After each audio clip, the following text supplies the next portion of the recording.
Did you know that Africa has more pyramids than Egypt? Or that one African king was likely the richest person who ever lived? Today, we're diving into Zeinab Badawi's monumental work, An African History of Africa, from the dawn of humanity to independence. This isn't just another history book, it's a reclamation, a powerful counter-narrative to the Eurocentric perspectives that have dominated our understanding of the continent for far too long. Zeinab Badawi, a Sudanese-British journalist known for her work with BBC World News and Hard Talk, brings a unique perspective to this sweeping historical account. Published in October 2023, the book draws heavily on her earlier BBC series, Africa's Great Civilizations, expanding it into a comprehensive and deeply researched exploration of over 300,000 years of history, spanning 17 chapters. Badawi's mission is clear: to reframe African history through African eyes, challenging the outdated and often damaging stereotypes that have persisted for centuries. The book begins at the very beginning, with the dawn of humanity. Badawi takes us to Jebel Irhoud in Morocco, where the earliest Homo sapiens fossils, dating back 315,000 years, were discovered. This sets the stage for a journey through time, exploring the rich tapestry of African civilizations. We move from the ancient kingdom of Kush in Nubia, modern-day Sudan, flourishing from 1070 BC to 350 CE, to the awe-inspiring Great Zimbabwe, a testament to the ingenuity and architectural prowess of its builders, its stone walls once enclosing a population of approximately 18,000 people. The book dedicates significant attention to the medieval empires of Africa, challenging the notion that complex societies only emerge with European contact. The Mali Empire, under the leadership of Musa, takes center stage. His legendary pilgrimage to Cairo in 1324, with a caravan of 60,000 people and 12 tons of gold, is recounted in vivid detail, highlighting the empire's immense wealth and influence.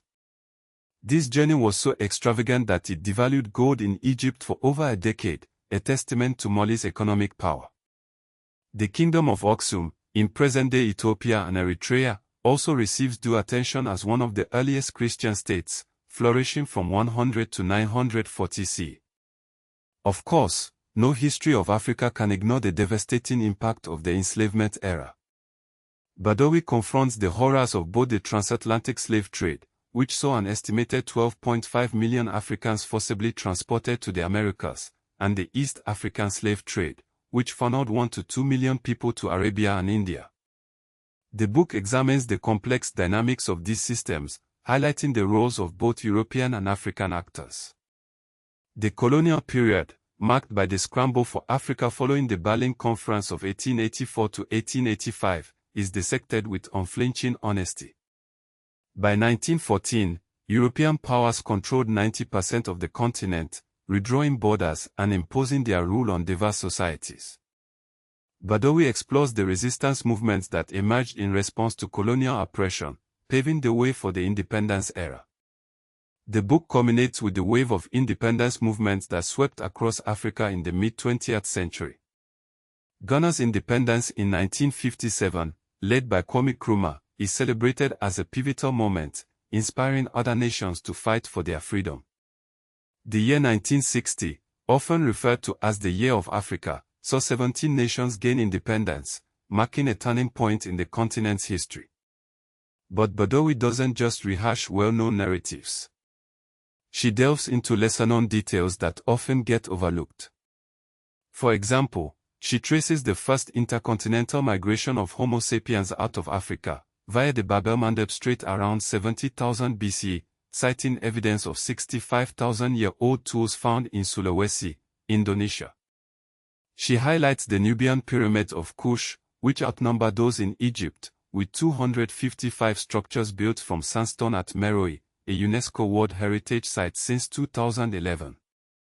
The Swahili coast city-states, like Kilwa Kisiwani in Tanzania, are recognized for their sophisticated trade networks, exporting a ton of gold per month to India and even receiving visits from Chinese Admiral Zhenghe's fleet in the 15th century. The book also sheds light on pre-colonial technological advancements, such as the ironworking of Nigeria's Nok culture dating back to 1000 BC, and the intellectual wealth of Timbuktu's Sankore University, which housed 700,000 manuscripts before being looted during the Moroccan invasion of 1591. Badawi gives voice to figures like Queen Amina of Zozo, who expanded her territory in what is now Nigeria in the 16th century, and Queen Zinga of Nongo and Matamba, who resisted Portuguese colonization for 30 years through a combination of military strength and diplomatic cunning. The historical significance of an African history of Africa lies in its narrative shift. Badawi actively challenges the outdated dark continent trope by showcasing the existence of numerous pre-colonial empires, including the Songhai Empire, which at its peak was the largest state in West Africa. This book has resonated widely, selling over 50,000 copies in the UK alone and earning a nomination for the British Book Awards. It's been embraced by academic institutions, being cited in Oxford University's syllabi on African studies, and praised by historians like David Olusoga for its integration of archaeological discoveries. The book's accessibility, with short, engaging chapters and a blend of oral histories and scholarly sources, has contributed to its popularity, earning it a high rating on Goodreads. Badawi emphasizes Africa's central role in human origins, highlighting the fact that 99% of human fossils have been found on the continent, supporting the Out of Africa theory. The book also draws connections to modern Africa, exploring the economic legacies of the past, such as the link between the Mali Empire's gold trade and contemporary gold production in West African nations like Burkina Faso. It examines the political echoes of figures like Kwame Nkrumah and Queen Zinga in modern Pan-African movements and national liberation struggles. The book also touches on the cultural and technological ties that connect the past and present, from the architectural inspiration drawn from Great Zimbabwe to the continued importance of the Swahili language in East African trade. Badawi doesn't shy away from discussing contemporary issues, linking the legacy of the slave trade to ongoing demands for reparations and examining the impact of colonial borders on modern conflicts. While an African history of Africa has been widely praised, it has also faced some criticism. Some reviewers have noted a perceived underemphasis on the Arab slave trade compared to the transatlantic trade, while others have accused Badawi of nationalist interpretations of history. Some Egyptian critics dispute the classification of the Kingdom of Kush as solely African, arguing for its inclusion as part of pharaonic history. There have also been some critiques regarding the book's focus on external predation over internal conflicts within Africa. Despite these criticisms, Zeinab Badawi's An African History of Africa remains a vital and important contribution to our understanding of the continent's past.